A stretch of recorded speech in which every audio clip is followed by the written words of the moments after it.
Heureux de vous retrouver pour Parole de vie. La Bible, c'est vraiment la parole de vie. J'espère que vous avez une Bible avec vous. Si ce n'est pas le cas, allez vite chercher votre Bible. Et on va l'ouvrir dans l'Évangile selon Luc au chapitre 19. Et on va lire à partir du verset 28. Alors voilà cette histoire où il nous est dit que Jésus était en chemin. Il partait en avant et monta vers Jérusalem. Il est en chemin vers Jérusalem. Et alors qu'ils approchent de Bethphagée, donc c'est pas loin de Jérusalem ici, et de Béthanie, près du mont dit des Oliviers, donc on n'est pas loin de Jérusalem ici, il envoya 2 de ses disciples. Il leur donne une mission. Il dit, alors il prend les 12 et il en prend 2 ici, et il dit, vous 2, j'ai une mission à vous confier. Alors imaginez la joie qu'il pouvait y avoir dans le cœur de ses disciples en disant, hey, Jésus nous a choisis pour une mission particulière. Et il dit, voilà, la mission que je vous ai donnée, allez en avant, devancez-nous et allez au village là qui est en face, ce petit village-là. Et quand vous serez rentrés dans ce village, eh bien vous allez trouver un ânon, le petit d'une ânesse. Vous allez trouver un ânon sur lequel aucun homme ne s'est jamais assis. C'est très précis. Et peut-être les disciples se sont dit, mais comment Jésus sait ça? Il sait tout. Et il dit, là, dans ce village-là, vous n'allez pas vous tromper, vous allez le voir, il est là au milieu du village. Vous allez trouver un ânon, et ce n'est pas un petit comme les autres. Jamais personne ne s'est assis sur cet ânon. Vous allez trouver cet ânon-là, vous allez le détacher et vous allez l'amener. Et là, quelque part, les disciples ont pu se dire, mais c'est quoi la mission que Jésus nous confie? Vous savez, si on mettait cette mission-là dans quelque chose de moderne, si on contextualisait cette mission dans un message aujourd'hui, c'est un petit peu comme si Jésus disait à ses disciples, tu vas aller à la ville ici, tu vas trouver une voiture neuve. Personne n'a jamais conduit, les clés vont être sur la voiture, eh bien tu prends la voiture et tu l'amènes. Et les disciples disent, mais attends, qu'est-ce que va dire le propriétaire? Je veux dire, est-ce que c'est du vol? Est-ce que c'est du vol de prendre comme ça quelque chose qui ne nous appartient pas et de l'amener? Vous voyez la complexité de cette mission que Jésus confie à ses 2 disciples. Hein? Vous allez dans le village, vous allez trouver ici un animal, vous allez le détacher. Il est attaché pour pas que justement qu'il puisse partir, c'est parce qu'on veut le garder. Il est attaché, vous allez le détacher et vous allez l'amener. Mais Jésus sait que ça peut poser problème. Et il dit au verset 31, si quelqu'un vous demande, mais qu'est-ce que vous faites là? Pourquoi le détachez-vous? Si quelqu'un vous demande, mais là, c'est pas à vous cet ânon, vous n'avez pas le droit de détacher cet animal, où vous allez avec cet animal? Si quelqu'un te dit, je suis le propriétaire là, qu'est-ce que tu fais ici avec mon animal? Si quelqu'un vous pose cette question, dit Jésus, vous voyez, il y a déjà une notion de risque ici, hein, et on comprend que ça peut poser un problème. Mais Jésus dit, vous allez simplement répondre, le Seigneur en a besoin.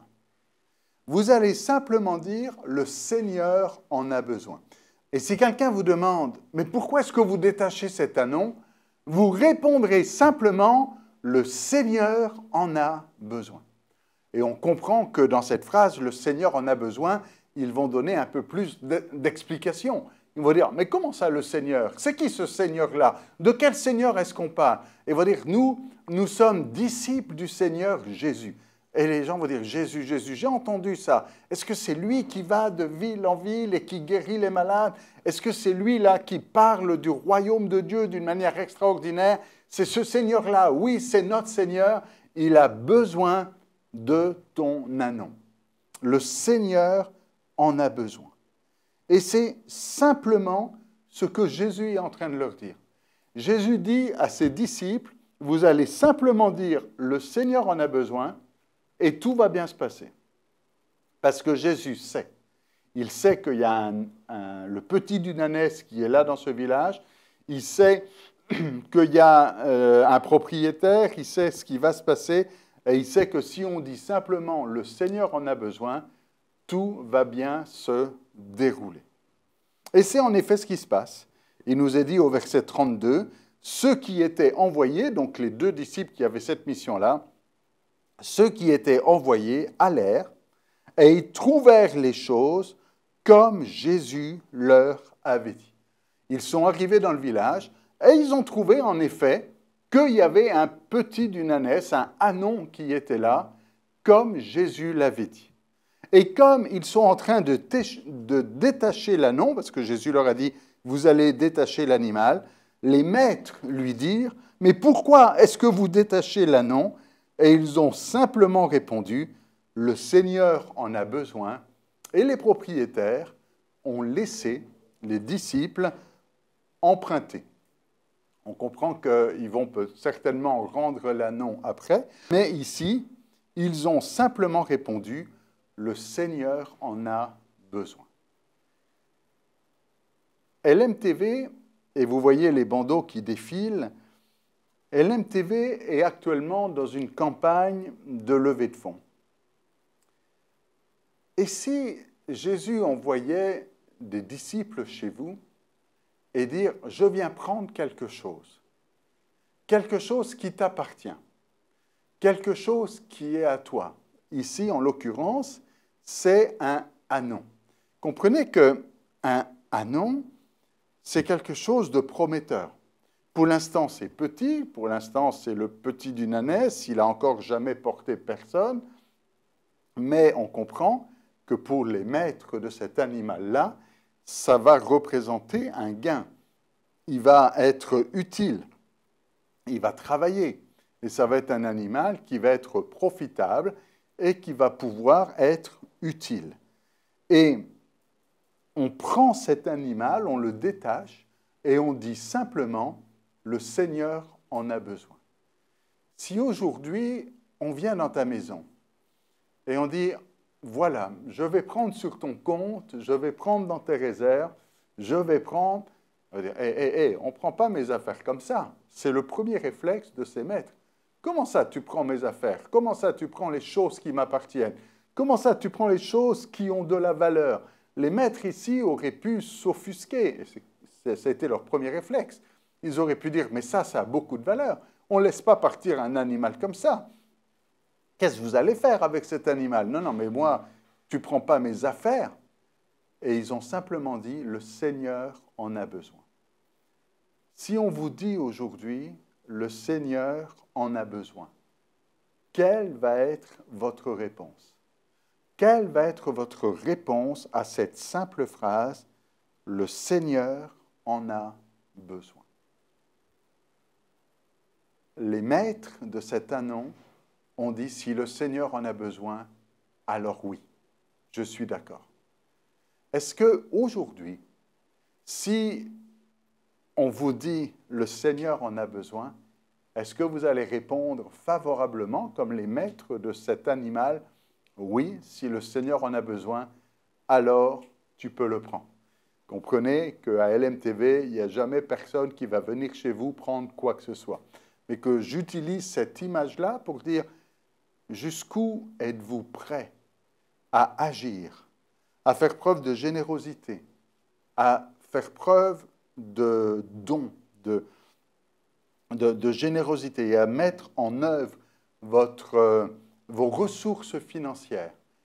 Si je vous dis aujourd'hui, le Seigneur en a besoin, est-ce que vous allez dire c'est vrai ça? Le Seigneur a besoin de ce que j'ai. Oh, vous n'avez peut-être pas grand-chose.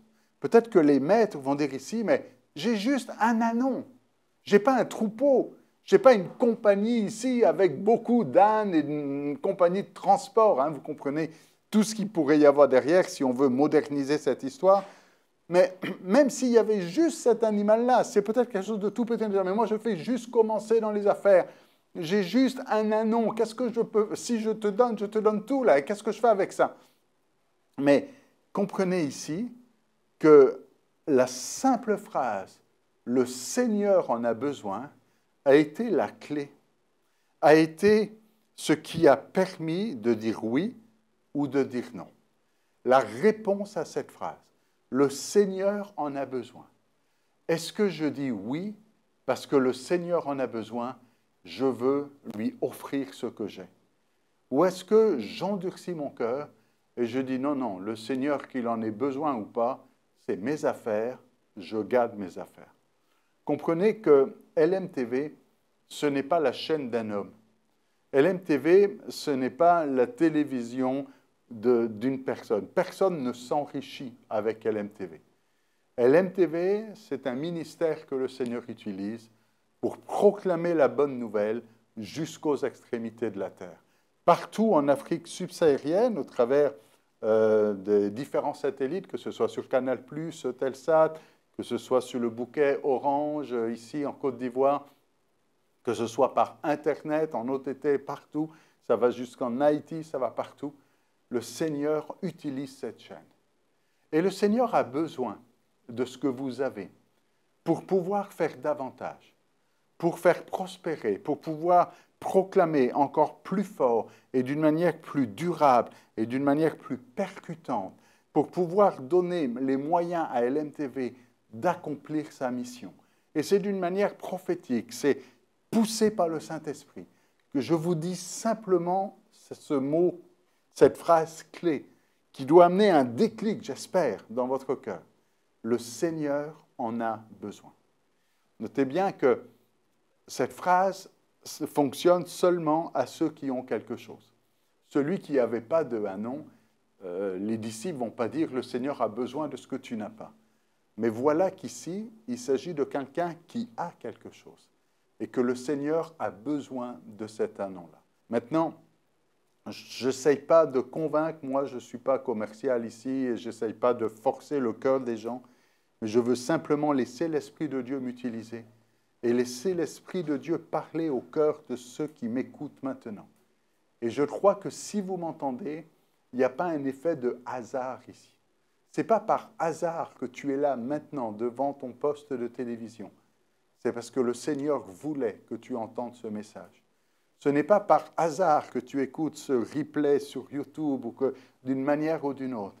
C'est parce que le Seigneur voulait que tu entendes ce message. Le Seigneur en a besoin. Le Seigneur a besoin de ce que tu as. Le Seigneur en a besoin. Il a besoin de ce que vous avez pour soutenir l'œuvre d'LMTV, afin que LMTV puisse aller plus loin, plus fort, plus longtemps, puisse proclamer cette bonne nouvelle partout. Ce que vous avez est utile entre les mains de Dieu. Mais regardez la suite de cette histoire. Ils ont laissé partir cet anon, et les disciples ont rempli leur mission quelque part, ils ont amené à Jésus l'anon, ils ont jeté leurs vêtements et ils ont fait monter Jésus sur cet anon.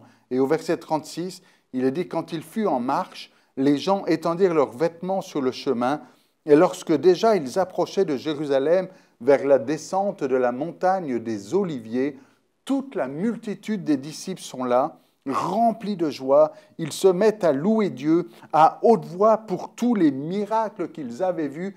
C'est une entrée triomphale de Jésus ici à Jérusalem.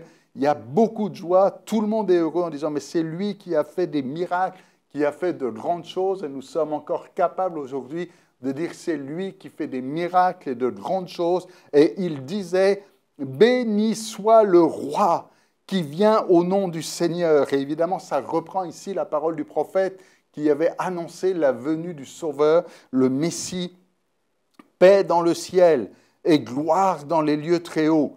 Et ils sont là en train de se réjouir. Hosanna, béni soit le roi qui vient. Et il y a de la joie. Et je me mets à la place des maîtres de l'âne ici, de l'anon, et qui disent « waouh, quelle joie, quelle entrée triomphale !» Et se dit « hé, c'est mon anon qui est là. C'est parce que j'ai laissé les disciples de Jésus prendre ce qui m'appartenait que, eh bien, Jésus fait cette entrée triomphale ici. Jésus en avait besoin et j'ai participé à cette œuvre. J'ai participé à cette œuvre. Et s'il y avait de la joie pour tous les disciples qui disaient c'est formidable, béni soit le roi, Hosanna au plus haut des cieux, le roi qui rentre dans Jérusalem. On mettait les vêtements là sur le chemin pour dire, et c'est mon âne qui est en train de marcher sur ses vêtements. C'est mon ânon qui est en train de porter Jésus. On comprend que dans l'Ancien Testament, particulièrement dans la pensée sémitique ici, le roi est pas sur un cheval. Le roi sur un cheval, c'est plus chez les Grecs ou les Égyptiens, ça va être sur un char. Mais en Israël, c'est sur un âne que le roi fait son entrée. Mais là, c'est sur un ânon sur lequel personne ne s'était jamais assis. Et les maîtres ont de la joie dans leur cœur. Moi, si j'étais à leur place, mais je serais fier. Je dirais, hé, regarde, tu reconnais cet ânon? C'est le mien. Je l'ai prêté à Jésus. Et voilà que maintenant, il fait son entrée à Jérusalem sur mon animal à moi. S'ils avaient dit non, ils n'auraient jamais eu cette joie. S'ils avaient dit non, ils auraient dit, c'est qui ces deux disciples-là qui voulaient prendre mon animal? Mais voilà que maintenant, ils participent à la fête, ils participent à la joie, et c'est la même chose quand on donne à une œuvre comme LMTV. C'est la même chose. Quand on voit ensuite les choses extraordinaires, formidables, quand on voit les témoignages, quand on entend dire, mais il y a telle personne qui a reçu la bonne nouvelle de Jésus, qui était dans les ténèbres et qui a reçu la bonne lumière de l'Évangile. Et on dit, c'est parce que j'ai contribué. Mon ânon est dans cette histoire-là. J'ai dit oui quand le Seigneur en avait besoin. Et il y a de la joie dans mon cœur de dire, mais si je vois cette œuvre aller de l'avant, si je vois cette œuvre, eh bien, si je vois le Seigneur utiliser cette chaîne pour faire de belles et de grandes choses, c'est parce que d'une certaine manière, moi aussi, j'ai contribué, j'ai participé, j'ai laissé aller ce qui m'appartenait. Les maîtres ont laissé aller ce qui l'appartenait et ils participent à la joie. Mais d'un autre côté, il y a les gens fâchés, il y a les gens frustrés, il y a les gens qui ne sont pas contents. Et ça, il y en aura toujours. Et c'est ce qui se passe, par exemple, ici au verset 39. Les hommes religieux, les pharisiens du milieu de la foule, eux, ils n'ont rien donné. Ils n'ont pas participé. Eux, au contraire, ils vont critiquer. Et eux, ils disent, Maître, reprends tes disciples. Dis-leur de se taire, là. Ils te font rentrer comme si tu étais le roi. Ils exaltent ton nom comme si tu étais le Messie. Il dit, fais-les taire. Maître, reprends tes disciples. Et Jésus répond, je vous le dis, s'ils se taisent, les pierres crieront. Et ça, c'est tout un message. En disant, vous voulez les faire taire, vous voulez les empêcher de se réjouir. Mais s'ils se taisent, même les pierres crieront.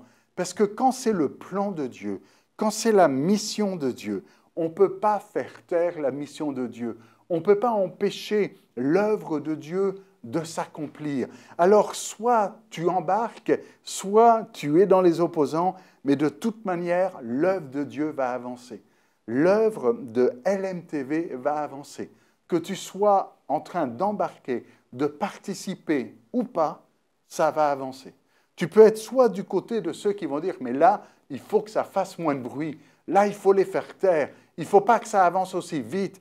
Maître, il y a quelque chose qui ne marche pas ici. Jésus dit, non, non, c'est toi qui n'as pas compris. S'ils se taisent, même les pierres crieront.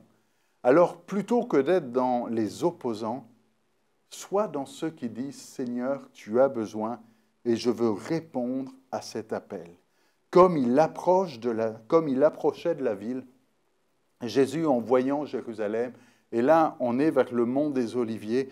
Vous voyez peut-être des fois souvent cette photo de Jérusalem où on voit les murailles et toute la ville. Bien, ça, c'est pris justement de la montagne des Oliviers, parce que quand on arrive de la montagne des Oliviers, on a vraiment une vue sur toute Jérusalem. Et quand Jésus est là et qu'il voit Jérusalem, il est attristé dans son cœur. Et il pleure sur Yerushalayim, sur Jérusalem. Et il dit, si toi aussi, au moins, en ce jour qui t'est donné, tu connaissais les choses qui appartiennent à ta paix. Mais maintenant, elles sont cachées à tes yeux. Et Jésus est en train de dire, si seulement tu connaissais, tu voyais, tu réalisais, tu comprenais les choses qui appartiennent à ta paix. Il y a vraiment deux catégories de personnes ce jour-là. Il y a ceux qui sont dans la joie. Il y a ceux qui voient. Il y a ceux qui, d'une manière prophétique, disent « Lui, c'est le Messie. C'est celui qui vient au nom de l'Éternel. Hosanna, béni soit celui qui vient au nom de l'Éternel. » Et ils le proclament, et ils l'accueillent, et ils le reçoivent. Et il y a ceux qui s'opposent, qui disent « Mais fais-les taire. » Ceux qui disent non, qui ne voient pas, qui ne comprennent pas, qui n'ont pas la paix. Jésus dit « Si seulement tu savais. » Alors aujourd'hui, fais pas partie des grincheux, fais pas partie de ceux qui sont irrités, fais pas partie de ces hommes religieux qui disent « Non, non, mais réjouis-toi. » Et particulièrement, puisque c'est la période dans laquelle on est concernant cette levée de fonds pour LMTV, réjouis-toi de ce qui vient pour LMTV. Réjouis-toi de ce que le Seigneur a préparé avec nous pour LMTV. LMTV existe déjà depuis des années, certes, mais ça n'a pas fini. Et ça va continuer. Et ça va continuer en grandissant. Ça va continuer en étant plus fort, plus loin, parce que Dieu a une œuvre avec cette chaîne de télévision. Et il te dit à toi aujourd'hui, ce que tu as, le Seigneur en a besoin. Alors, embarque avec ce cortège, fais partie de ceux qui se réjouissent et dis avec fierté dans les mois et les années à venir, j'ai participé. Le Seigneur en avait besoin. J'ai donné à cette campagne de dons et maintenant je peux avec fierté dire, c'est un peu grâce à moi. C'est un peu avec ma contribution. Comme ces maîtres qui ont cédé leur âne, c'est un peu avec ma contribution. Eh bien que je peux me réjouir maintenant de voir ce que Dieu fait avec et de voir comment l'œuvre de Dieu eh bien, est proclamée, annoncée, combien des âmes sont sauvées, combien des malades sont guéris, comment la parole de Dieu peut amener la vie dans le foyer de plusieurs. Réjouis-toi avec nous, c'est la conclusion de cette histoire ici. On va prier ensemble. Seigneur, nous sommes dans ta présence aujourd'hui et c'est ton esprit qui vient parler au cœur de plusieurs. C'est ton esprit qui a suscité ces moments, qui a mis cette parole sur mon cœur et qui voulait que mon frère ou ma sœur maintenant l'entende. Et ce n'est pas par hasard qu'ils sont là en train d'entendre ce message. Je prie, Seigneur, que ces mots résonnent dans leur cœur. Le Seigneur en a besoin. Et que ce qu'ils ont, ils le mettent à ta disposition, afin qu'il y ait de la joie, qu'on puisse dire « Hosanna », béni soit celui qui vient au nom de l'Éternel, qu'on puisse se réjouir de voir les choses merveilleuses et extraordinaires que tu veux accomplir au travers de LMTV. Que ce soit ton esprit qui agisse dans le cœur de plusieurs maintenant. Dans le nom de Jésus, nous prions. Amen. Soyez bénis.